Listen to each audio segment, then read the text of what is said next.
Olá! Hoje a gente vai mergulhar nos argumentos centrais de um sermão do pastor Ailton Santana, que se aprofunda em uma das perguntas mais importantes da história. E o ponto de partida para essa análise toda é uma única pergunta, feita por Jesus aos seus discípulos. É ela que prepara o terreno para essa busca por identidade. Para começar, a gente precisa entender o peso dessa pergunta. Por que ela era tão crucial? Não só para os discípulos, mas para a mensagem inteira que o sermão quer passar. É que naquele tempo a coisa era bem confusa, sabe? Existiam muitas ideias diferentes e até conflitantes sobre quem Jesus era, o que criava um clima de muita incerteza. Ok, com essa confusão toda em mente, vamos dar uma olhada nas várias respostas que as pessoas davam. O sermão mostra que esses eram entendimentos, digamos, falhos ou incompletos. As teorias mais comuns eram essas aí. E olha que interessante, muito disso vinha de crenças daquela época, do período entre o Antigo e o Novo Testamento. Havia essa ideia de reencarnação, ou de que profetas podiam voltar para uma nova missão. Por isso que o pessoal pensava, será que é João Batista, que já morreu, ou algum profeta antigo? E aqui está um ponto central do sermão. A expectativa do povo era uma, mas a realidade de Jesus era outra, completamente diferente. As pessoas esperavam um líder político, um guerreiro que ia libertar Israel de Roma. E com isso, acabaram não enxergando a verdadeira missão dele, que era totalmente espiritual. E é aí que a história tem uma virada. Um novo tipo de entendimento surge e ele vem através da revelação de Pedro. Então Jesus vira o jogo. Ele para de perguntar sobre o que os outros dizem e lança a pergunta direto para os seus discípulos, de forma bem pessoal.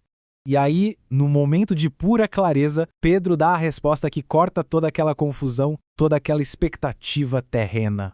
E a explicação de Jesus para essa resposta de Pedro, nossa, ela define a tese central do sermão. O verdadeiro entendimento não vem do esforço humano, da nossa inteligência. Ele é apresentado como algo que vem de cima, uma revelação divina. Esse conceito de revelação nos leva a uma distinção fundamental que o sermão faz. A diferença entre saber sobre alguém e, de fato, experimentar quem essa pessoa é. Primeiro vamos falar do conhecimento intelectual. É aquele de saber os fatos, de ouvir as histórias. Pensa só nos discípulos. Eles andaram com Jesus por 3 anos, viram milagres, mas, mesmo assim, na hora do aperto, durante uma tempestade, eles entraram em pânico. A história da tempestade é o exemplo perfeito disso, né? Eles testemunharam o poder de Jesus. Mas quando o perigo chegou, a teoria não adiantou. O medo foi maior. E a pergunta que eles fazem no final, quem é este? Mostra que o conhecimento que eles tinham era só superficial. Em total contraste com isso, vem o conhecimento que o sermão chama de experimental. A história de Jó é um exemplo clássico. Antes da provação, ele mesmo dizia que conhecia a Deus só de ouvir falar. Era um conhecimento distante. Mas depois de tudo que ele passou, a coisa muda. Ele diz, agora os meus olhos te veem. Virou uma experiência pessoal, íntima. E isso nos leva à grande questão que o sermão deixa no final.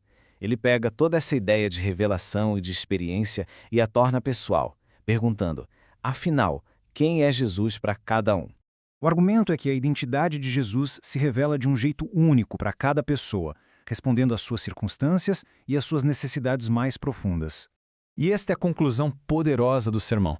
Quem Jesus é se torna claro no contexto do que uma pessoa mais precisa. Para quem está doente, ele se revela como um médico. Para quem está perdido, como Salvador. A identidade dele se manifesta na necessidade. E assim, no fim das contas, depois de passar pela opinião popular, pela revelação divina e pela experiência pessoal, a gente volta ao começo. A pergunta feita há 2000 anos continua a ecoar, saindo do campo da história para se tornar uma questão profundamente pessoal.